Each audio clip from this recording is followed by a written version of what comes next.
What I'm giving tonight is startling. I hope that you are partially knowledgeable.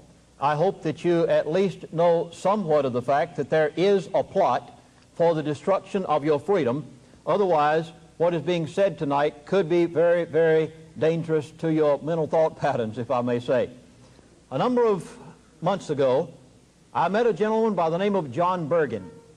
John Bergen is an outstanding businessman of Minneapolis, Minnesota. Quite well-to-do, and owns one of the largest nut importers of America, importing firms of America. John Bergen is very well respected in Minneapolis and is a very reputable individual, not a novice by any stretch of the imagination. He has political clout. And when he goes to Washington, even though Minneapolis and Minnesota are very liberal, even the liberals listen to him. John Bergen said to me some while back, "Lindsey, you need to know a gentleman by the name of Jonathan May." I said, "Who is Jonathan May?" I had never heard his name. He said, "Jonathan May is a citizen of England." And he said, "Jonathan May has traveled extensively worldwide, knows the issues, became quite knowledgeable through certain sources in the Council of Foreign Relations and Trilateral Commission as to what the internationalists intend to do worldwide." It so disturbed him, and having certain Arab sources that he knew, he decided that he would attempt to counteract the game plan of the internationalists. Now, the internationalists are the ones that I attempt to describe in my latest book, Syndrome of Control, a group of power elite individuals, probably no more than 12 to 15 people, who hold the purse strings of every nation in the world and control most of the governments of the world through the control of their finances. He found out what these individuals were doing, and it so startled him until he decided that he would counteract what they were doing by establishing a worldwide Federal Reserve. You do recognize, of course, that the Federal Reserve System controls the money, the interest rate, the general economy, your lifestyle and mine of every person in America. It is not an agency of the federal government. And so Jonathan May decided he would establish a worldwide Federal Reserve in order to help save certain nations. He got the Arabs to invest multi amounts of money. I cannot name the exact figure. You'll hear him give some of it tonight himself in his own words. The Arabs had already said, "We will be involved." At the point that the Arabs were to deliver the funds in order to start this new creature, the internationalists in England found out about it. They threatened the life of Jonathan May and would not allow the Arabs to transfer the money into England for him to start this. At that point, Jonathan May felt that his life was in jeopardy, and he came to America. He did the wrong thing, of course, because the exact same powers that be that control England likewise control America. And in August of 1986, Jonathan May was arrested and put in federal prison in Minneapolis, Minnesota on erroneous charges. John Bergen put me in touch with him by telephone because I was not allowed to go to the federal prison. Jonathan May, after numerous conversations and after a lot of persuasion, agreed to allow me to tape a conversation over the telephone, which you'll hear parts of tonight. In this conversation, he tells the game plan, the timetable, and the inner manipulations of the power elite of the world as he knew it because of certain sources that he had. He gives his story as to what happened to him. Now, the 20 to 25-minute tape that we're going to be listening to in sections tonight, and an explanation with almost every statement, you're going to find it very unique, different, startling, and possibly very, very disturbing in some senses, yet information-wise will probably be some of the most in-depth information that you or I have ever heard. The reason I say that is because I have been studying this issue for the past 6 years. I have traveled extensively nationwide. Last year, I was 7 months on the road without ever stopping and averaged 2 speaking engagements per day, averaged crisscrossing America every other week. And I thought that I knew most of the answers to what the boys were doing. After hearing Jonathan May and having him tell me some things that only top executives in the oil companies had told, which I had never told in public, I was willing to believe that his story was credible, because for the first time, Jonathan May put together some pieces of the puzzle that allowed me to see the complete, total picture that I had never been able to put together since 1973 and 4, when I first sat in the board meetings with the oil company officials and found out that there positively was a plot for the control of America and the world, its finances and its people, by a group of power elite, and heard the top echelon oil companies officials saying it and telling about it in their own words. That was when I first became knowledgeable and disturbed, and since then I've tried to put all the pieces together, but there were some pieces that I never could get because I did not have inroads into the CFR and the Trilateral Commission and the inner workings and manipulations of such organizations as the Bilderbergers and others. Jonathan May did have inroads into those organizations because of his worldwide travel and many contacts that he had, and put together the final pieces of the puzzle. Now, what I'm going to do that's so unique and different tonight, I have in my hand a tape recorder, which I'm hoping will be audible easily over the public address system, and I'm going to play portions of Jonathan May's explanation to you. Then I will stop and draw on the chalkboard the related subjects that will cause us to be able to understand the complete picture. And as far as I know, this is the first audience ever that this information has been given to. I have never given it before in public. I do not know what the repercussions of what I'm doing tonight will be. I do know that certain things are told on this cassette tape that the powers that be would be very startled if they knew they were known, because very few knew them except the top echelon themselves. Therefore, we will give a portion of the tape an explanation with the related material, so I'll begin at this time by playing just a portion, and then I'll go back for an explanation. Here goes Jonathan May in his own words, in his own voice, right from the federal jail in Minneapolis, Minnesota, and we go, and then an explanation after a portion of his talk. First of all, there are 13 families that effectively control the central banks of the hard currency countries. The hard currency countries are the countries whose currencies are caused not to fluctuate as much as the other countries' currencies fluctuate. Those 13 families have the control of the policy making and decision making of the central banks of those countries. Those families are referenced in my book, To Seduce a Nation, and the 8 of them are listed, which are the owners of the majority of the stock of the regional banks of the Federal Reserve System. It's rather strange that 13 families. 13, as you know, is an unlucky number both in Scripture and the world usually uses the word 13 as a number related to unusual and wicked things. 13 families that control the currency of the world. Now, those are the families that basically manipulate gold prices every morning on the London Exchange. They're the 13 families who control the regional banks of the Federal Reserve, the 13 families that would control the currencies that are not allowed to fluctuate. You may note that the American dollar is the standard for all of the currency of the world. Wherever the American dollar goes, other nations are affected in relation to that dollar. Not only do these 13 families control the currency, but likewise control the banks in the leading nations of the world, the industrialized nation. With this, he goes on to say, they all with one accord practice fractional reserve banking.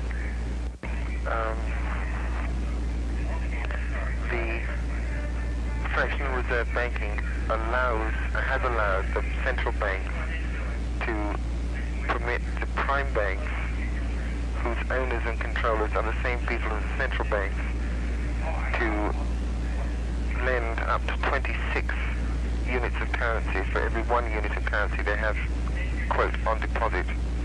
He says that all of the banks that are controlled by these 13 families practice fractional reserve banking. And they're allowed to loan up to 26-to-1 illustration. Now, this is perfectly legal in America. Fractional reserve banking is practiced by every lending institution in America and is a legal method of banking in this country.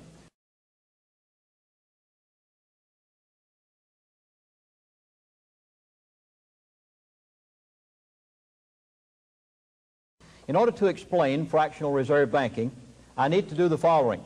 Conrad, do you mind if I pick on you for a moment? You look like a typical banker.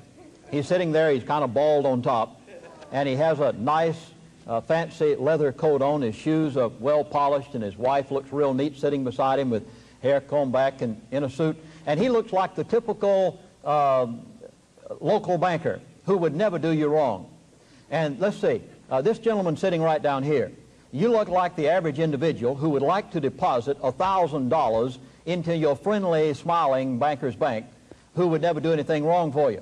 And so you have $1,000, now you wouldn't dare do this, but let's just pretend for a moment that you would.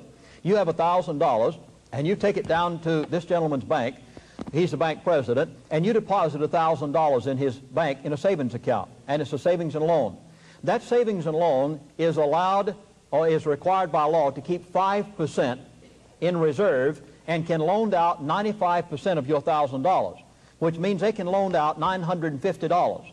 They loaned out that $950 to this gentleman sitting right over here who would like to build a room onto his house. So he takes the $950 down to the lumber supply place and buys that much lumber. Well, the lumber supply place does business with Bank B. This is Bank A over here. And Bank B is likewise required to keep 5%, which is $47.50, and can loan out $902.50 to this gentleman sitting right down here, who filters it back into the economy through the grocery store into Bank C, because the grocery store does business with Bank C. Bank C is required to keep 5%, which is $45.13, and can loan out $857.37. Now that money is filtered back into the economy because it was loaned to this gentleman over here, and filters back into Bank D. Bank D is required to keep $42.87 and can loan out $814.50. And you continue that scenario all the way down to zero. And sir, here's what we come up with. Your $1,000 deposit in your friendly, smiling banker's bank who would never do you wrong. Those bankers are allowed, using fractional reserve banking, to loan out $20,229.60. And it's being practiced by every lending institution in America. Oh, by the way, that doesn't even include the interest on the indebtedness. That's only the principal. Where does the interest come from? It's better known as the national debt. They turn up the presses faster and faster and faster every day in order to be able to pump more into the economy, just to bolster up the fractional reserve banking alone. And Jonathan May says they're allowed to loan out $22 for every $1 that you put in their fractional reserve banking bank's bank. Now, 13 families control the hard currency of the world, practice fractional reserve banking, and as Paul Harvey says, here's the rest of the story. The initial final stages of the final phase of System 2000, which is the global creditors' unilateral totalitarian plan, were put into effect back in the mid-70s. A Pentagon official and 3 other U.S. government officials visited the Prime Minister of Nigeria, paid him $50 million to double, in fact more than double, the price of Bonny Light, which is the crude oil from Nigeria. Now he says that they visited Nigeria and said that they would give them $50 million across the board in cash with no repayment if they would be willing to double the price of light oil. Basic explanation is following. Only 2 nations in the world have light crude.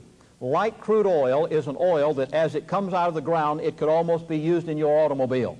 It's the most valuable oil in the world. And according to the price of light crude, all other oil in the world is priced in accordance with the way those two nations price light crude.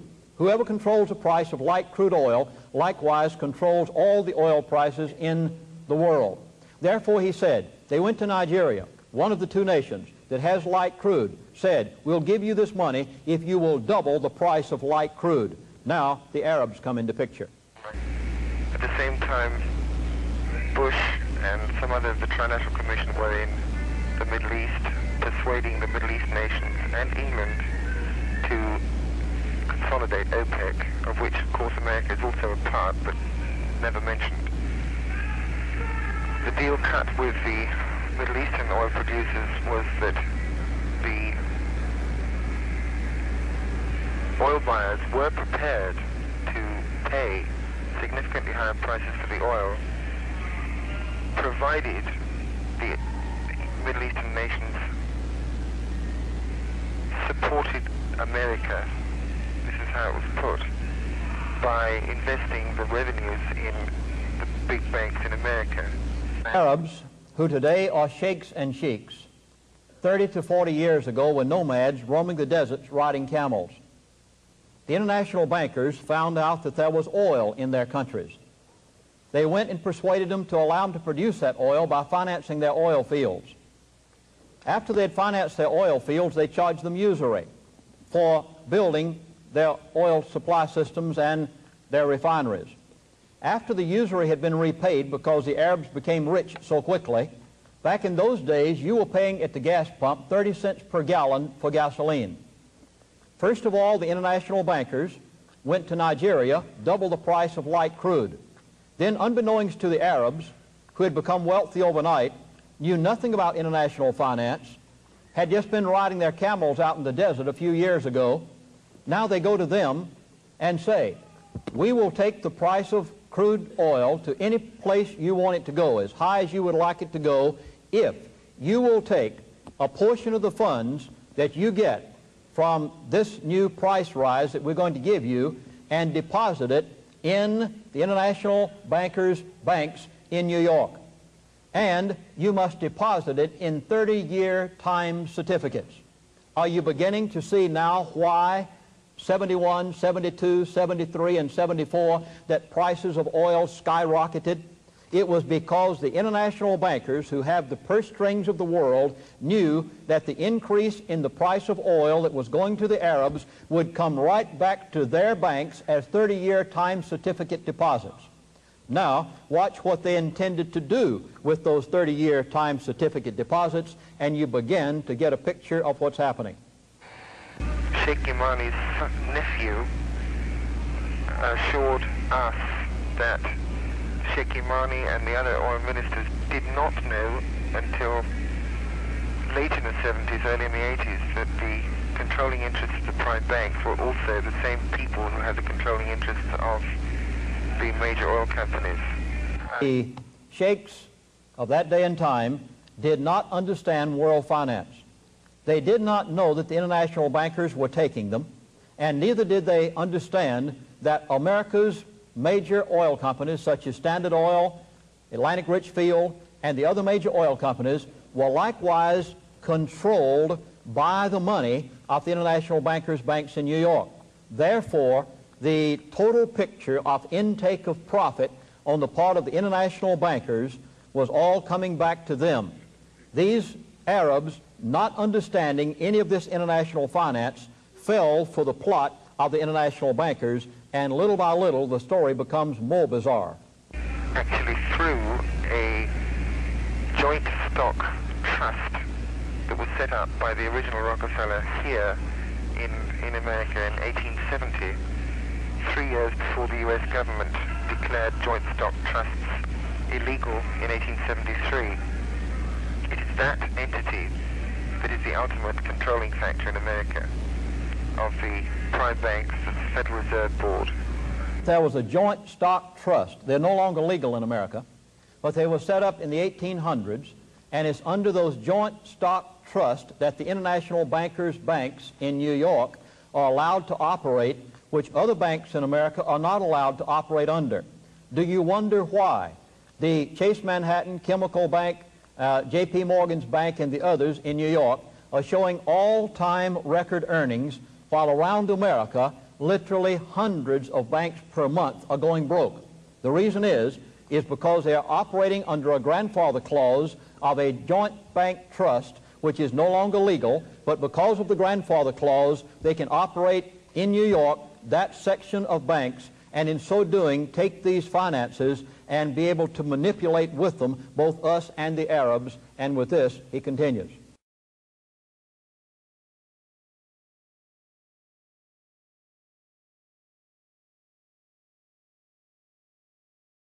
The major oil companies and many of the major multinationals. That trust is in joint control of the Rockefeller Foundation and the European interests. Bank trust controls both the Rockefeller Foundation, controls the Federal Reserve, and it's the method whereby they were able to gain control of the currency of the United States of America back in 1913 through the Federal Reserve, which no one else can do because those trusts are no longer allowed. The deal cut with the Saudis and the Kuwaitis and the Middle Eastern people was that they should put their money in the prime banks.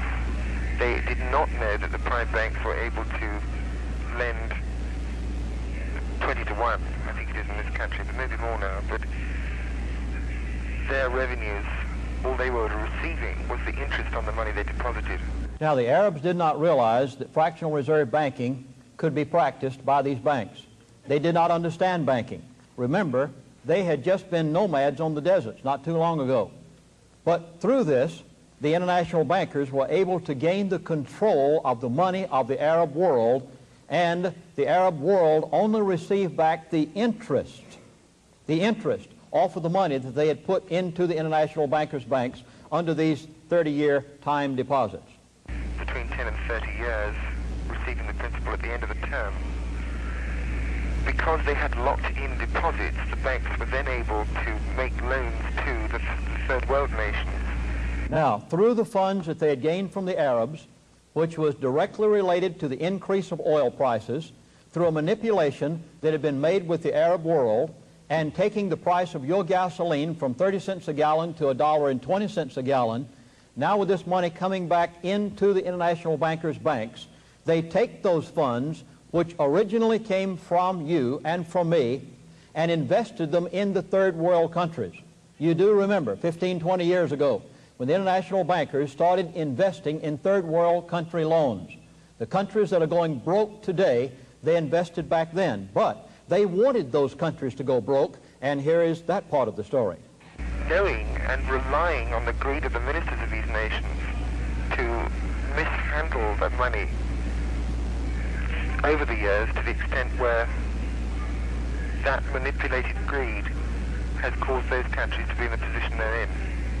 They wanted those third world countries to go broke. You'll remember about the time that most of the third world countries were getting their independence, independence from England, independence from France, independence from America, and they were setting up their own governments. Now, he said at that point the international bankers loaned them these large sums of money which had come to them through the Arabs as a result of their oil prices. At this point, the international bankers wanted the third world countries to misuse those funds. They intended for them to go broke. It was part of the plan for those third world countries to squander the funds. Remember that the new leaders of these countries themselves had never governed any country before. They knew very little even about government. They had only been colonial countries under some other country. So the international bankers knew that their leaders would squander the money that was being given to them, which international bankers had taken from the Arabs and just from you originally through oil prices, and now here is where it goes. In 1981, I was exposed to trying to help the Hunt brothers in Texas because they, with John Connolly, who was then the governor of Texas, who was also then the Undersecretary of the Treasury, had secretly tried to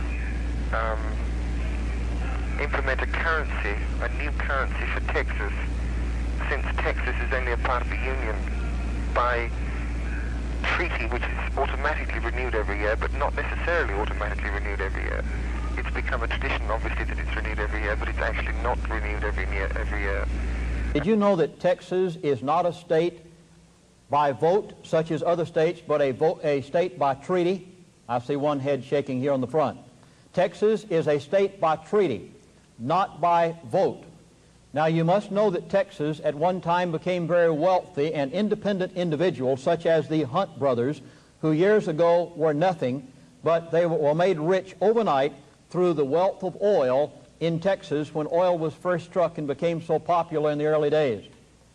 Texas being the place where the Hunt brothers lived, and John Connally being the governor of Texas at one time, and you remember was in the limousine with John F. Kennedy when he was shot, and they tried to shoot Connally also, but he went down the floorboard of the vehicle and lived through it to tell it. Well, there's a story behind why John Connally was attempted to be assassinated, and while the Hunt brothers today are bankrupt, men that were multi-billionaires 15 years ago, were some of the wealthiest men in the world, the Hunt brothers. And today, I was just in Dallas, Texas a few weeks ago, my wife and I, and an individual who was a friend of ours met with the Hunt brothers. They are in court right now in the process of attempting to stall off financial bankruptcy. They have been bankrupted by the internationalists. And the reason that the Hunt brothers are being broken today is because the internationalists knew what the Hunt brothers and Connally, former governor of Texas, were trying to do. Texas being a state by treaty, not by vote, anytime that Texas wishes to, they cannot renew their treaty for that year and could legally secede from the Union. And the Hunt brothers and John Connally knew that Texas had the ability of setting up their own country, having their own currency, and being solvent and not under the dictates of the Federal Reserve or the bureaucracy in Washington, and they were in the process of gaining a corner on the silver of the world in order to be able to finance a process whereby they could overcome the international bankers. And at that point, the Hunt brothers were broken. John Connally was almost killed, and Texas, who could have been the only state in the Union to fulfill it, had some major problems. And today, Dallas and Fort Worth, Texas, you ride through the cities and you would vow and declare that it was almost a ghost town in certain areas. Storefronts are closed. People have moved out of $150,000, $200,000 homes. The internationalists became so angry at what Texas had done until they broke the back of the oil industry and the major oil producers of Texas, and it was all by a design plan, and we go further. And the intention was that Texas was going to create its own money. The Hunts were in partnership with the Shah of Iran, a German banker and an Austrian banker. The Federal Reserve Board got to hear about it. The Hunts were buying silver irresponsibly because they had one man doing both buying and selling on the same floors of all the exchanges, and word got out. And the result of that was that the German banker was murdered. You may remember the Bader-Meinhof terrorists at the time who only actually ever murdered one person, although a lot of industrialists were captured and held to ransom and various other things. Only one actually man, which was a banker, ever got murdered, and it was that banker that was a partner of the Hunts. Hunt brothers of Texas and a banker were attempting to do this. He said that one was killed, the Shah of Iran was deposed, and the Hunt brothers today are filing for bankruptcy. You see what the internationalists can do whenever you attempt to thwart their plan. The Austrian banker was so badly beaten up that he'll never get out of a mental institution. And the Hunts, you know what happened to them. They're virtually bankrupt today, despite the fact that they had about 16 billion in worth at the time.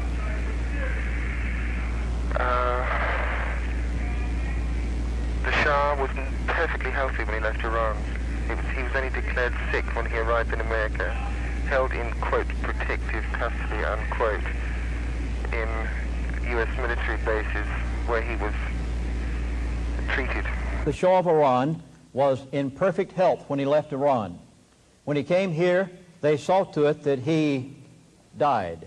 You know, it can very easily be done by chemical and germ warfare. The rest of the story of the deposing of the Shah of Iran is dared to be printed in my latest book, Syndrome of Control. Congressman George Hansen tells the story. You'll remember that Congressman Hansen was in the House of Representatives in Washington. He heard what was happening in Iran and wanted to investigate. Congress would not let him go. This story, by the way, is told minute by minute, hour by hour in this book for the first time in copyrighted form. You'll want to get it and read it for yourself. He went to Iran, paid his own airline ticket to go over. When he got there, the Khomeini gave him an audience. The Khomeini said, "We don't want these hostages any more than you want us to have them." That wasn't what we were told by the media, was it? Khomeini said, "I would like to give you 1/2 of the hostages to take home with you tomorrow morning if you will promise to start an investigation into the relationship between the Shah of Iran, Chase Manhattan Bank, Henry Kissinger, and President Carter." Congressman Hansen called back to someone in Congress whose name he mentions in this book and says, "I can bring 1/2 of the hostages home tomorrow. Would you like me to?" He said, "I'll call you back tomorrow and tell you." Would you believe America held hostage while he says, "We'll call you back tomorrow and tell you whether you can bring them home or not"? The next day the call came back. Congressman Hansen was told, "Get on the next airplane, come home, don't bring any hostages with you, do not do any negotiating. You have no right to speak on the part of the Congress of the United States of America, even though you are a congressman. Get home immediately."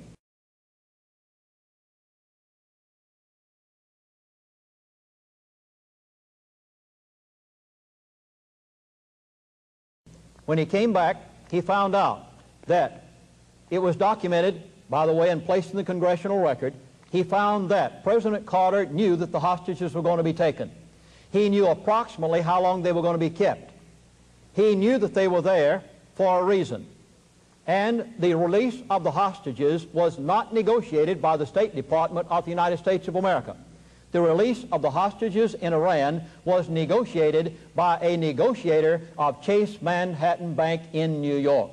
And the hostages were kept, and America held hostage while the bankers got the Shah's money in their banks before he was killed, and in turn got much of the money of Iran. And do you wonder that Iran is mad at us today?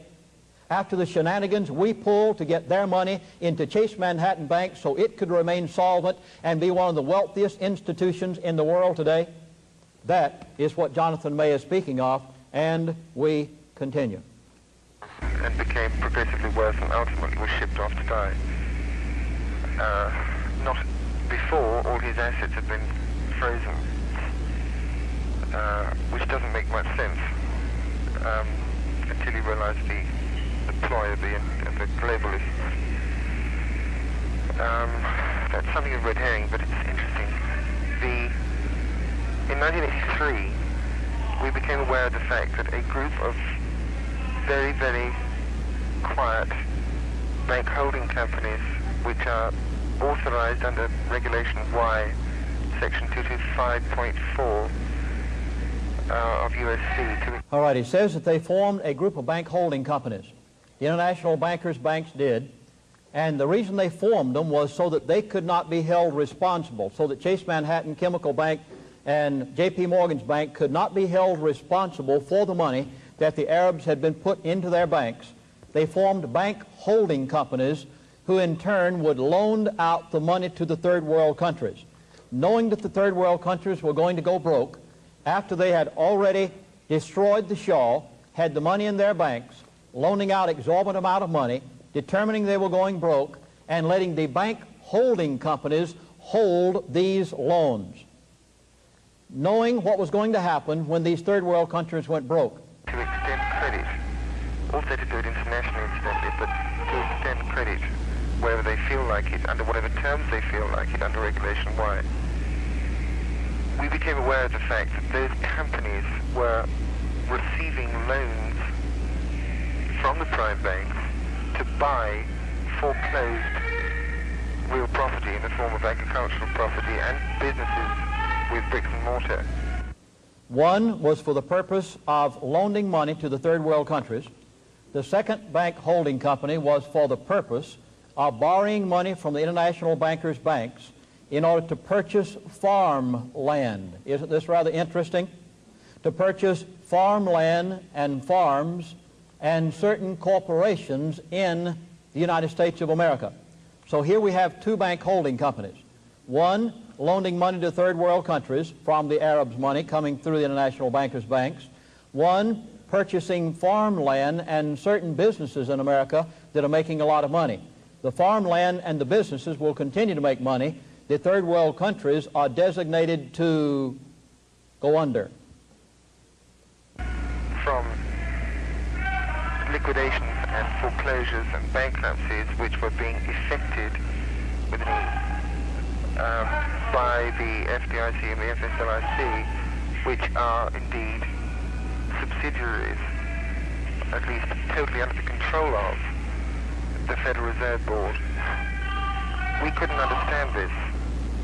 And literally dozens of banks weekly all over America are being bought. Who has the money to buy these banks, by the way? And where did they get the money to buy these banks from? It's being bought by the high oil price money that goes to the Arabs, deposited into the international bankers' banks. They buy the banks that are intentionally being closed around America, some of which are still solvent. They're also buying the farmland of America through the farmers that are being put into bankruptcy because of the high American dollar in relation to foreign currencies, which I'll deal with that subject tomorrow afternoon. And they're doing it all with our own money, which pays for gasoline at the pump, which goes to the Arabs, to the international bankers' banks, to the bank holding companies, which purchases the banks back in America that are going under today. If you wonder where they're getting all the money from to do these things, now you know. It's your own money through gas prices. And between 1983 and 1985, we searched it and still couldn't understand it. In the end of 1985, we were approached by an emissary from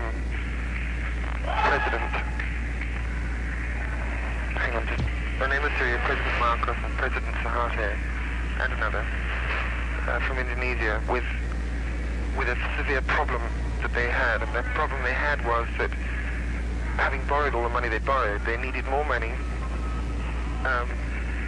But the only way that the IMF were prepared to lend them money was if they eliminated their own currency, became dollar denominated, subsequently eliminated cash altogether, and went on to a unilateral, centralized credit card system, which was part of their social security system, part of their identity system. I must stop. I gave this such a long period of time because you need to get the entire statement. Marcos, an emissary from Marcos in the Philippines. You do know that Marcos was deposed 1 year ago.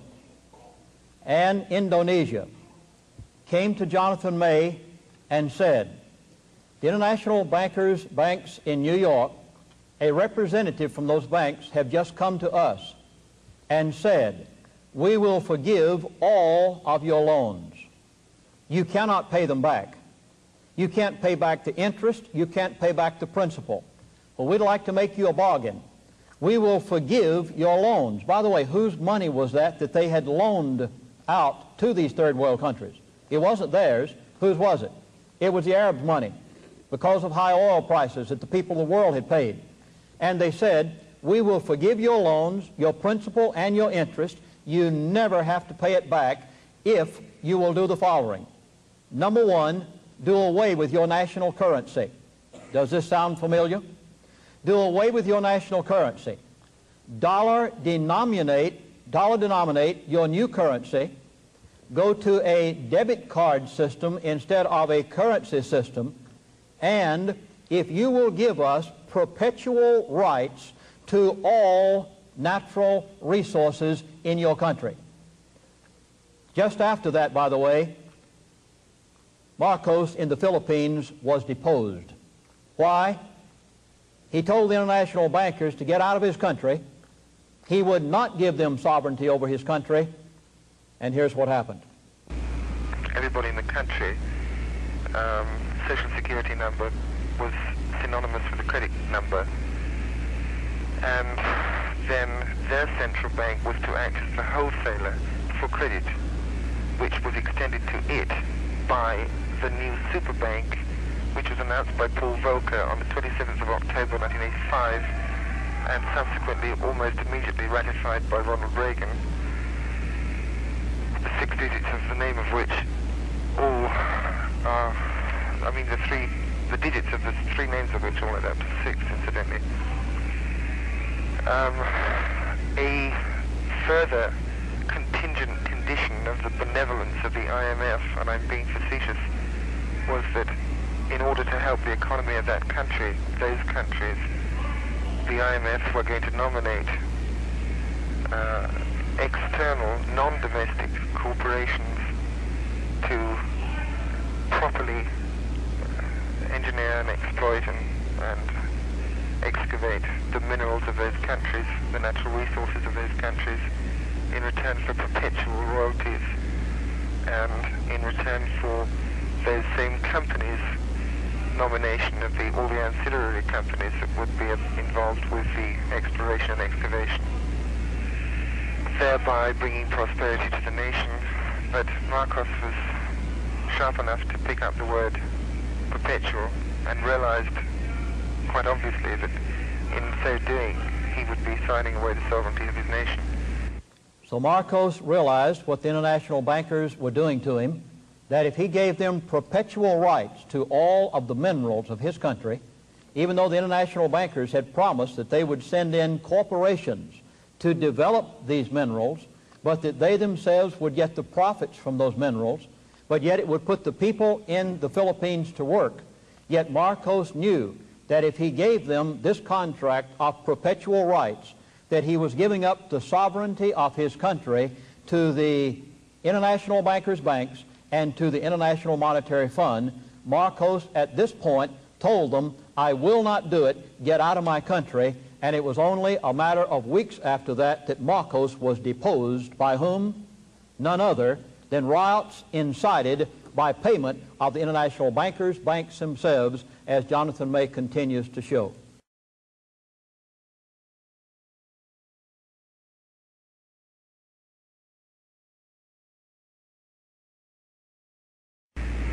And was not prepared to do that, and approached us through his emissary, one of the colonels, Colonel Christopher Urbanis, who came to see us. We were aware, before we were approached, of this offer made by the IMF through our connections in London, who are close to Sir Geoffrey Howe, and we were also aware of the Arab connections that had happened earlier. In return for President Suharto and President Marcos's capitulation to the IMF's terms and conditions, they were to have their existing debts forgiven, absolutely, and the new lines of credit that were to be extended to them were to be upon better terms and conditions. When we heard the word perpetual, when we heard the word totally forgiven, we then immediately began to recognize what another group of holding companies operating with the previous group of holding companies that we mentioned were doing. And what they were doing, the second group of holding companies, was receiving credit from the first group of holding companies to purchase assets and liabilities from the prime banks.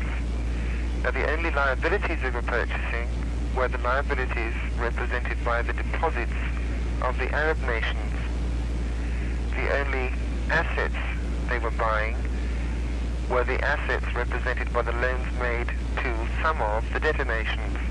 Now, you'll notice that these two holding companies, to which the money was given by the International Bankers Bank so that they could not be held responsible for what happened to the money that went out, the holding companies were holding nothing but liabilities of the loans made to the third world countries which they could not repay. Now it is designed, as he's going to show, that the third world countries default on their payment. By the way, did you hear something about that this past week? It was on the news. What countries said that they would not pay? Brazil, and what else? Argentina. Both of them said, we're not going to pay. They didn't tell you that agreements had been made with those countries to eventually forgive their loans, did they?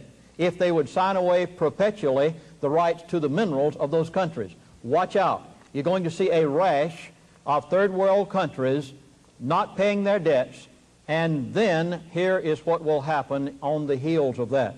The bank holding companies are designed to go broke, and watch the events from that point on. It then became clear, as a result of actually initially observation and subsequently ratification by information from within the Trilateral Commission, where we have our own people, that the forgiveness of the third world debts would quite obviously eliminate the assets which were being purchased by this second group of holding companies, leaving them only with the liabilities that were owed to the Middle Eastern nations.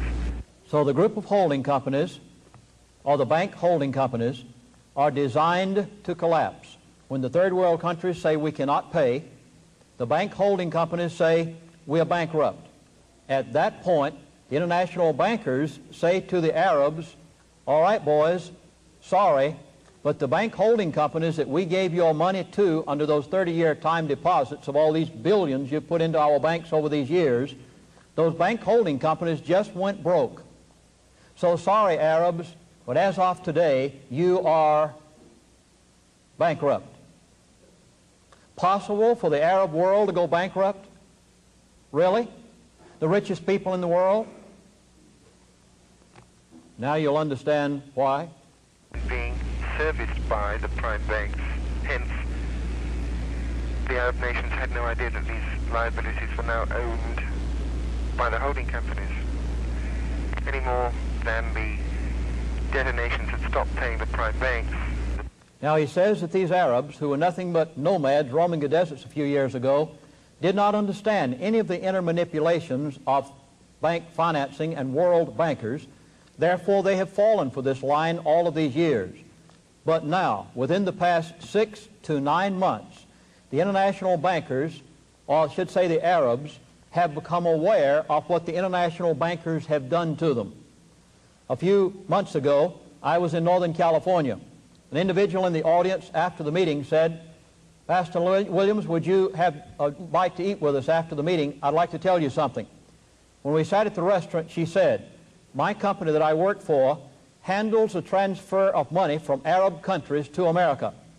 She said, we have been told that by May 1st, 1987, we must transfer so many millions of dollars out of the Arab countries into America in any kind of securities that are halfway decent to buy.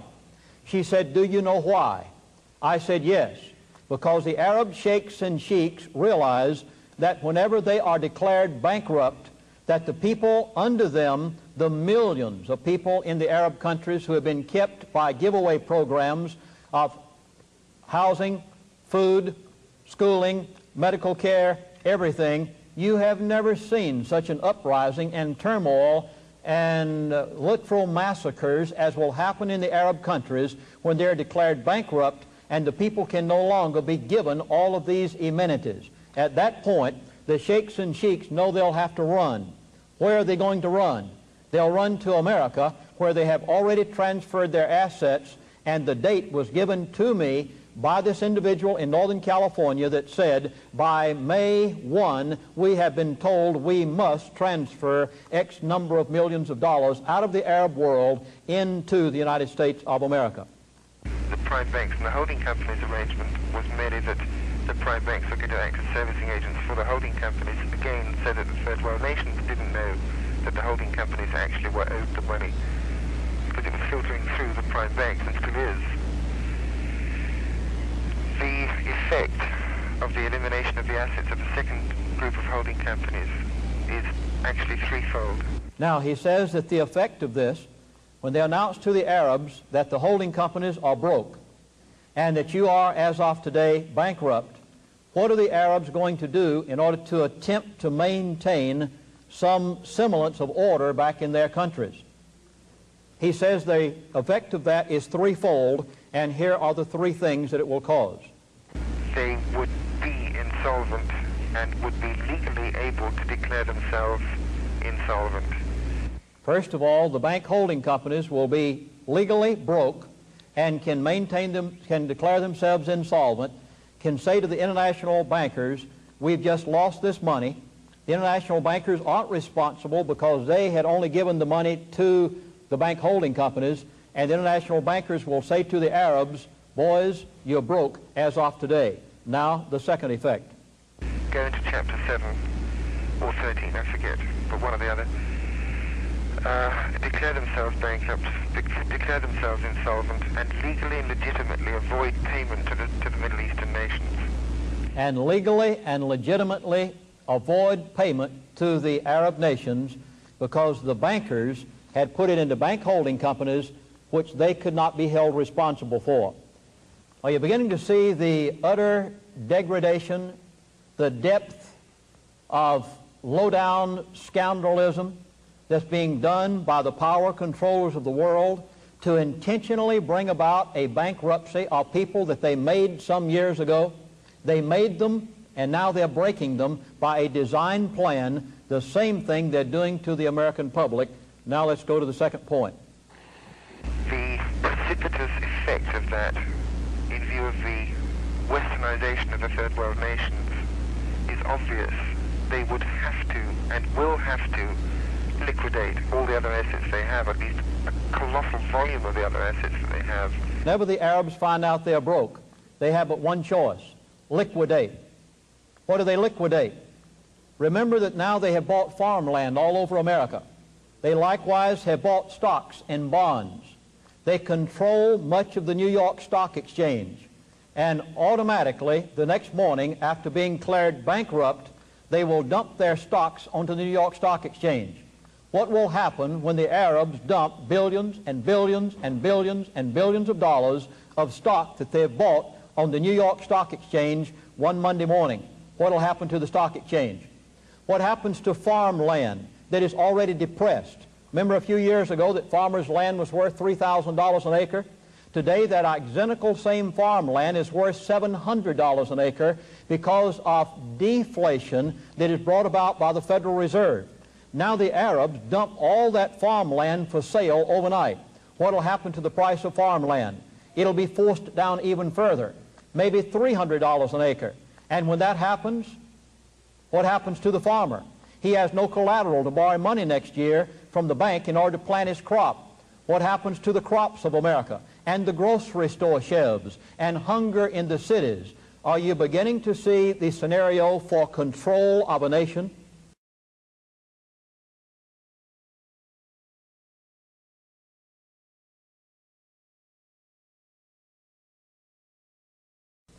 Here is point number 3.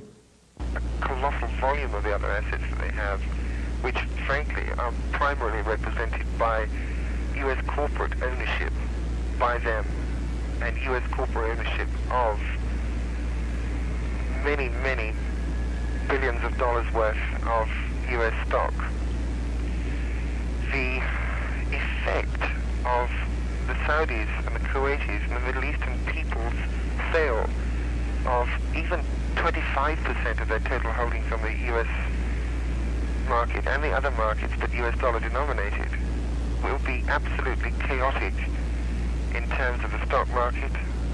He says that when these stocks are dumped on the stock market overnight, the corporate ownerships are up for sale, and the farmland they've bought is now all up for sale. He says the effect on this to the American economy will be absolutely chaotic. Then what will they do? Real estate and everything else. The catastrophic effect of that has been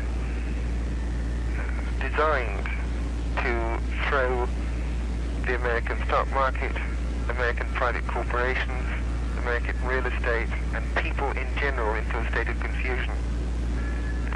The plan is that at that time, the state of confusion will be greeted with the salvation of the benevolent bankers on two fronts. Firstly, they propose to eliminate cash because of the collapse, and also, secondarily, to stop drug trafficking, thirdly, to stop tax cheating. And nobody can argue with any of those reasons. Now, he says when this happens, and the American people don't know what's going on, and suppose tomorrow morning the stock market should crash, farmland goes to the very bottom, food starts to get scarce in the grocery store shelves, the bankers come along and say, look what these dirty Arabs have done to you. What would you do? What would the average American do? You'd fall for their line, wouldn't you? You'd say, sure they did. Those dirty Arabs that want to control the whole world, that have bought up so much of America with the money that we gave them through oil prices, and here they have collapsed the American stock market. So the benevolent bankers, that he says with a smirk in his voice, he says the benevolent bankers will step up and say, look what they've done to you. Now, what are we going to do about this? First of all, he says, we've got to have a new currency. Isn't that great? And the next thing we'll have to do is use that new currency to stop the dope traffic in the condition in America. And he said we'll also have to have a debit card for the purpose of stopping people from tax cheating anymore. Because if we don't, we'll never get ourselves back on our feet again. And if you'll just turn everything over to us benevolent bankers, the Arabs now have broken you, we'll be glad to bring you out of this chaotic condition that we have if you'll just take our debit card and our number. Will the American public fall for it? Lock, stock, and barrel, as the old Georgia farmer would say. Why? Because we've never been told the truth. Now, we continue. It is at that point that they intend to implement a mandatory credit card, identity, social security, government, if you like, ID card, which will be satellite linked through the, quote, Star Wars program, which has nothing to do, at least it is, it's about 40% to do with Star Wars and 62% concerned with the transmission of banking information. But because of the plan that they're initiating, as we've heard tonight, they will go directly from the present currency to a debit card and a number which is required to be taken if you're to do business. And those of you who know the Scriptures know that God has already said it would take place. Now, you've heard of the Star Wars program, have you? You know that they've said they want to put Star Wars up for the purpose of protecting America against missiles coming in from the Soviets or other countries. He says that from inside information he has gotten from the Council of Foreign Relations and Trilateral Commission and inside sources with internationalists, that he has come to find out that the Star Wars program is already put in place, and that 60% of the Star Wars program and satellites in the sky have to do with the automatic transfer of funds from all over the world, from the debit cards that the internationalists will see to it that are established with every person having a number.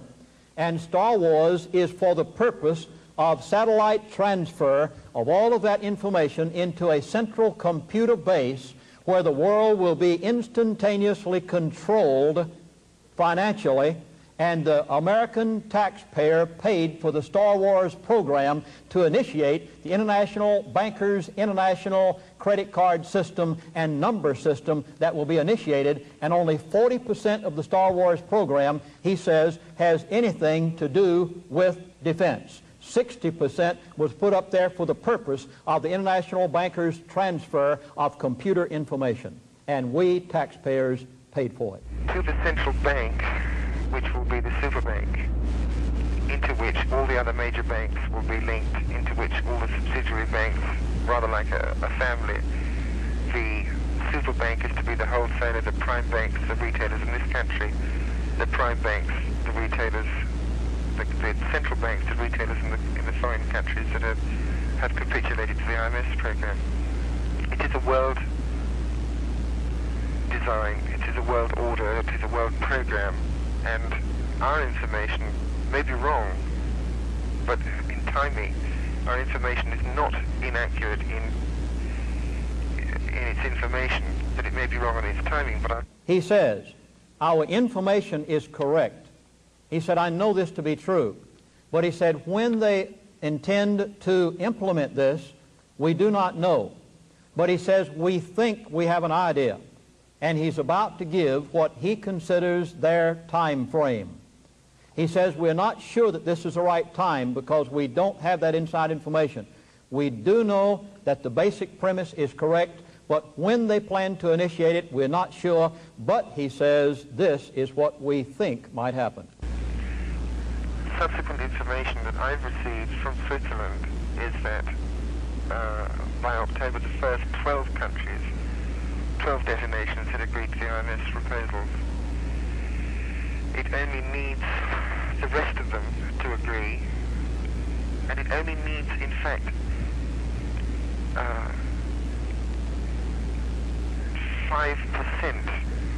of the total destinations, 1/20th, to equal all of the deposits in the banks of the Saudis. Because of this 20-to-1 ratio, it works in contrary reverse. He says that they're so far along with their program that already 12 detonations, as of last month, had signed the agreement to turn over all of their natural resources to the international bankers' banks in turn for complete forgiveness of all of the loans and the interest. And he says they only need so many more nations before they can declare the Arabs bankrupt. The Arab source that verified this information for us in December of 1986 said that the top leaders in the Arab world know this story, are scared to death, don't know what to do about it. They don't know how to tell the American people. They don't know how to get the information out. But he verified that this material is true, and I personally talked with the man in New York myself who went to the sheikhs and sheiks, and they said to him, what Jonathan May says is so.